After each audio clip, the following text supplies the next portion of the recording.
قرآن کہتا ہے والذین تدعون من دونہ ما یملکون من قطمیر، اللہ کو چھوڑ کر تم جس کو بھی پکار رہے ہو، اللہ کو چھوڑ کر تم جن سے بھی مدد طلب کر رہے ہو، اللہ کو چھوڑ کر تم جن سے بھی کچھ مانگ رہے ہو، ما یملکون من قطمیر، وہ کھجور کی گٹھلی کے چھلکے کے بھی مالک نہیں ہے۔ میرے بھائیوں، آج کے اس خطاب میں آپ کے سامنے جو ٹاپک اٹھا رہا ہوں وہ ٹاپک بہت روکھا ٹاپک ہے۔ عام طور پر لوگ اب زیادہ اس پر بولتے نہیں ہیں، یا بولتے ہیں تو سننے والوں کو اس میں بالکل کوئی مزہ نہیں آتا ہے۔ لیکن میں نے جان بوجھ کر اس ٹاپک کو اٹھایا ہے یہ بتانے کے لیے کہ جس چیز سے آج ہم دور ہیں وہی چیز اسلام کی اساس ہے، بنیاد، اور وہ ہے توحید۔ سارے نبیوں کی دعوت اور سارے نبیوں کا مشن اور سارے پیغمبروں کا مشن یہی دعوت توحید، ایک اللہ سے جوڑا جائے، ایک اللہ سے رشتہ مضبوط کیا جائے۔ توحید صرف یہی نہیں ہے کہ ہم اللہ کو ایک مان لیں، توحید کا معنی ہی یہ ہے کہ ہم اللہ کو معبود بھی مانیں، مسجود بھی مانیں، اسی پر ہمارا توکل بھی ہو، اور اسی پر ہمارا کما حقہ بھروسہ ہو، اور اسی مشن کے لیے، اسی پیغام کے لیے سارے نبیوں کو اللہ تبارک و تعالی نے اتارا اور بھیجا۔ وَلَقَدْ بَعَثْنَا فِي كُلِّ أُمَّةٍ رَسُولًا أَنِ اعْبُدُوا اللَّهَ وَاجْتَنِبُوا الطَّاغُوتَ، ہم نے ہر قوم کے اندر، ہر امت کے اندر ایک رسول بھیجا۔ وَلَقَدْ بَعَثْنَا فِي كُلِّ أُمَّةٍ رَسُولًا، ہر امت کے اندر ہم نے ایک رسول بھیجا۔ اس بات کو ذہن میں رکھیے کہ ہر قوم میں، ہر امت میں ایک رسول آیا، اور اس رسول کی دعوت کیا تھی؟ اس رسول کا پیغام کیا تھا؟ أَنِ اعْبُدُوا اللَّهَ، اے لوگو ایک اللہ کی عبادت کرو، اسی کی پوجا کرو، اسی کی پرستش کرو، اسی کی بھکتی کرو، اس کے علاوہ تمہارا کوئی معبود نہیں ہے۔ اللہ تبارک و تعالیٰ نے محمد رسول اللہ صلی اللہ علیہ وسلم کو بھی حکم دیا کہ آپ بھی اہل کتاب کو نمنترن دو، ان کو دعوت دو، ان کو بلاؤ، اور کس انداز سے بلاؤ؟ قُلْ يَا أَهْلَ الْكِتَابِ تَعَالَوْا إِلَىٰ كَلِمَةٍ سَوَاءٍ بَيْنَنَا وَبَيْنَكُمْ أَلَّا نَعْبُدَ إِلَّا اللَّهَ۔ اے محمد صلی اللہ علیہ وسلم، آپ اعلان کر دیجئے، اناؤنسمنٹ کر دیجئے، اے اہل کتاب، اے یہود و نصارہ، اے وہ لوگوں جن کو کتاب دی گئی ہے، آؤ ایک ایسے کلمے کی طرف، تعالوا الی کلمۃ سواء بیننا وبینکم، آؤ ایک ایسے مول منتر کی طرف، آؤ ایک ایسے کلمے کی طرف جو ہمارے اور تمہارے درمیان برابر ہے۔ اور وہ کلمہ کیا ہے؟ جو سب کا کلمہ ایک ہے، اللہ نعبد الا اللہ۔ وہ کلمہ کیا ہے؟ کہ ہم اللہ کے علاوہ کسی کی عبادت نہیں کریں گے، اللہ کے علاوہ کسی کو اپنا معبود نہیں سمجھیں گے۔ لا الہ الا اللہ، اللہ کے علاوہ ہمارا کوئی معبود نہیں۔ جتنے بھی نبی اور جتنے بھی پیغمبر اس دنیا کے اندر آئے، سب کا یہی کلمہ تھا، لا الہ الا اللہ۔ ابراہیم اس دنیا میں آئے تو کلمہ یہی تھا، لا الہ الا اللہ۔ نوح اس دنیا میں آئے، کلمہ یہی تھا، لا الہ الا اللہ۔ موسیٰ اس دنیا میں آئے کلمہ یہی تھا لا الہ الا اللہ، عیسیٰ اس دنیا میں آئے کلمہ یہی تھا لا الہ الا اللہ، محمد رسول اللہ اس دنیا میں آئے تو ان کا بھی کلمہ یہی تھا لا الہ الا اللہ، اللہ کے علاوہ کوئی معبود نہیں۔ میرے بھائیوں، ہم بھلے ہی اس جملے کو معمولی سمجھیں اور اس کو زیادہ اہمیت نہ دیں، لا الہ الا اللہ، لا الہ الا اللہ کیا ہے؟ بس سب پڑھتے ہیں لا الہ الا اللہ، نہیں، یہ ہماری زبانوں پر بہت آسان جملہ تو ہے لا الہ الا اللہ، لیکن اس بات کا اندازہ آپ اس کلمے کی اہمیت کا، اس کی فضیلت کا، اس کے بڑے ہونے کا، اس بات سے آپ اندازہ لگائیں کہ حضرت موسیٰ علیہ السلام نے اللہ سے عرض کیا، حضرت موسیٰ نے اللہ رب العالمین سے عرض کیا ہے کہ اللہ مجھے کوئی ایسا وظیفہ بتا۔ حضرت موسیٰ نے اللہ سے کہا کہ اے اللہ مجھے تو کوئی ایسا وظیفہ بتا، اٹھتے بیٹھتے چلتے پھرتے جاگتے سوتے میں اس وظیفے کو پڑھ کر تجھے یاد کرتا رہا ہوں، میں اس کلمے کو پڑھ کر تجھے یاد کرتا رہا ہوں۔ آواز آئی، اللہ رب العالمین نے موسیٰ سے فرمایا موسیٰ تم اٹھتے بیٹھتے چلتے پھرتے ہر وقت اسی کلمے کو پڑھا کرو لا الہ الا اللہ۔ تو حضرت موسیٰ نے فرمایا اے اللہ مجھے کوئی دوسرا کلمہ بتا، یہ کلمہ تو تیرے سارے بندے پڑھتے ہیں، اس کلمے کو تو سارے بندے ادا کرتے ہیں، یہ کلمہ تو سبھی پڑھتے ہیں، یہ لا الہ الا اللہ تو سبھی اپنی زبان سے ادا کرتے ہیں، اے اللہ مجھے کوئی ایسا وظیفہ بتا جو اس سے ہٹ کرو اور میں اٹھتے بیٹھتے ہی اس کو وظیفے کو پڑھ کر تجھے یاد کروں۔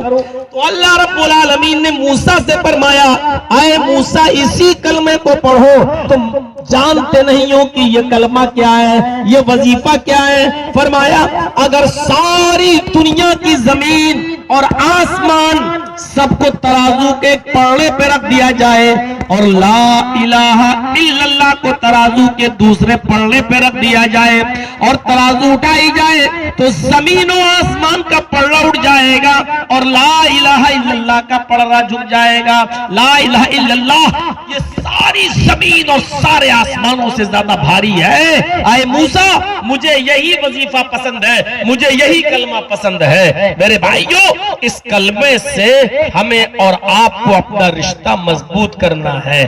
آپ سوچ رہے ہوں گے مولانا صاحب اس کلمے سے تو ہمارا رشتہ پہلے ہی سے مضبوط ہے، ہم تو لا الہ الا اللہ پڑھتے ہیں۔ نہیں، لا الہ الا اللہ صرف پڑھنے کے لیے نہیں آیا، لا الہ الا اللہ کا معنی اور مطلب یہ کہ جو تم اپنی زبان سے اقرار کر رہے ہو اس کے تقاضے کو بھی پورا کرو۔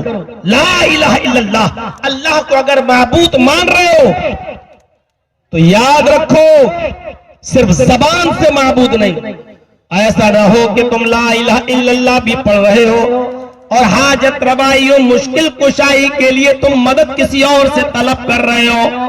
لا الہ الا اللہ تو تم پڑھ رہے ہو لیکن حاجتیں کسی اور سے طلب کر رہے ہو، لا الہ الا اللہ تو پڑھ رہے ہو لیکن سجدہ کسی اور کے سامنے کر رہے ہو، لا الہ الا اللہ تو پڑھ رہے ہو، اپنے گلوں میں تعویذ اور گنڈے بھی لٹکائے پھر رہے ہو، توکل کسی اور کے اوپر بھی کر رہے ہو، تو لا الہ الا اللہ پڑھو لیکن اس کے تقاضے کو بھی پورا کرو۔ سارے نبیوں کی یہی دعوت تھی، موسیٰ، عیسیٰ، ابراہیم، نوح، سب کی یہی دعوت تھی، لا الہ الا اللہ، ایک اللہ کی عبادت کرو۔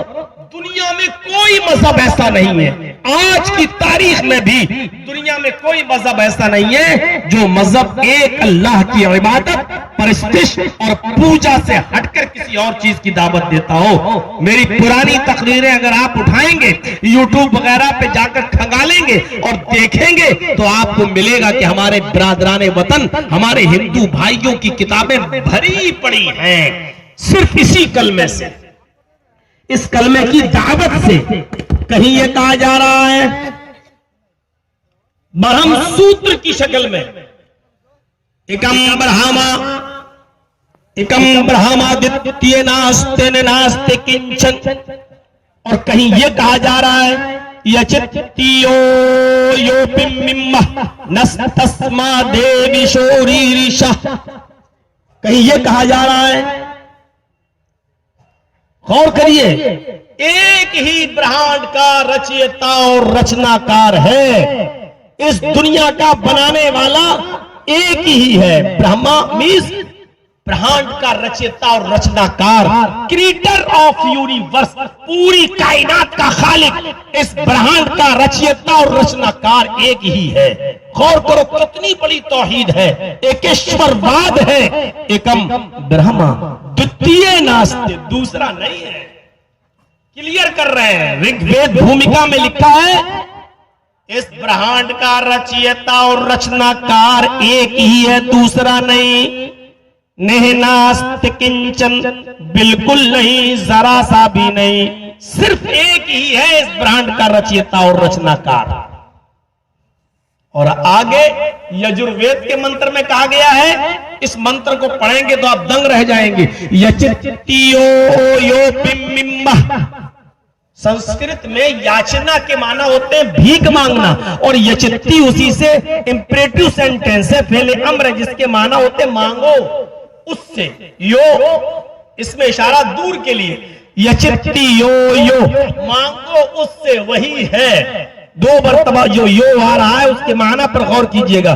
یچتی یو یو پممہ، مانگو اس سے، وہی ہے پممہ تمہاری جھولی بھرنے والا، وہی ہے تمہیں سب کچھ دینے والا، یعنی اسی سے مانگو، وہی سب کچھ تمہیں دینے والا ہے، تمہاری جھولی بھرنے والا ہے، تمہارے دامن کو بھرنے والا ہے۔ اور آگے بہت اسپشٹ شبدوں میں کہا گیا، نستسما دیوشو ریریشا، نستسما دیوشو، کوئی بھی دیوی دیوتا نہیں ہے اس کے اترکت، اس کے علاوہ، ری رشا جو تمہیں کچھ بھی دے سکے، نستسما دیوشو ری رشا، اس کے علاوہ کوئی بھی دیوی دیوتا تمہیں کچھ بھی نہیں دے سکتا ہے، اسی سے مانگو، وہی ہے دینے والا، اس کے علاوہ تمہیں کوئی کچھ نہیں دے سکتا۔ یہی تو اسلام کی اساس اور بنیاد ہے، یہ اسی دعوت سے تو جوڑا تھا سب نے، اسی سے مانگو، وہی سب کچھ دینے والا ہے، اس کے علاوہ تمہیں کوئی کچھ نہیں دے سکتا۔ قرآن کہتا ہے وَالَّذِينَ تَدْعُونَ مِن دُونِهِ مَا يَمْلِكُونَ مِن قِطْمِيرٍ، اللہ کو چھوڑ کر تم جس کو بھی پکار رہے ہو، اللہ کو چھوڑ کر تم جن سے بھی مدد طلب کر رہے ہو، اللہ کو چھوڑ کر تم جن سے بھی کچھ مانگ رہے ہو، ما یملکون من قطمیر، وہ کھجور کی گٹھلی کے چھلکے کے بھی مالک نہیں ہے۔ کہاں پہنچا دیا اللہ تبارک و تعالیٰ نے؟ تم جن کو بھی کچھ سمجھ رہے ہو نا، ان کی حیثیت یہ ہے کہ وہ کھجور کی گٹھلی کے چھلکے کے بھی، ایک تو ہوتی ہے کھجور، کھجور تو بہت بڑی چیز ہو گئی، پھر ہوتی ہے کھجور کو نکال لو گٹھلی، گٹھلی بھی بہت بڑی چیز ہو گئی، گٹھلی کے اوپر بھی ایک ہلکا سا پرت ہوتا ہے، ایسے کریں گے آپ ناخن ماریں گے تو ہلکا سا چھلکا جھلی نکلے گی۔ اللہ کہتا ہے اللہ کو چھوڑ کر تم جن کو بھی پکار رہے ہو، جن سے بھی مانگ رہے ہو، یہ کھجور کی گٹھلی کے چھلکے کے بھی مالک نہیں ہے۔ کہاں پہنچا دیا؟ پھر فرمایا ایک جگہ وَلَا تَدْعُ مِن دُونِ اللَّهِ مَا لَا يَنفَعُكَ وَلَا يَضُرُّكَ فَإِن فَعَلْتَ فَإِنَّكَ إِذًا مِنَ الظَّالِمِينَ، اللہ کو چھوڑ کر تم کسی کو مت پکارو، مَا لَا يَنفَعُكَ، جو تمہیں نہ نفع پہنچا سکتا ہے، وَلَا يَضُرُّكَ، اور تمہیں نقصان بھی نہیں پہنچا سکتا ہے، نہ نفع دے سکتا ہے نہ نقصان پہنچا سکتا ہے۔ فَإِن فَعَلْتَ فَإِنَّكَ إِذًا مِنَ الظَّالِمِينَ، اگر تم میرے منع کرنے کے باوجود بھی پکارو گے غیر اللہ کو تو تم ظالم کہلائے جاؤ گے، تمہارا شمار ظالموں میں ہوگا۔ اللہ نے ظالم قرار دے دیا کہ تم ظالم کہلائے جاؤ گے۔ ذرا اندازہ لگائیے، نہ اللہ کے علاوہ کسی سے مانگنا جائز ہے، نہ اللہ کے علاوہ کسی کے سامنے سر جھکانا جائز ہے۔ آپ کو ایک رامائن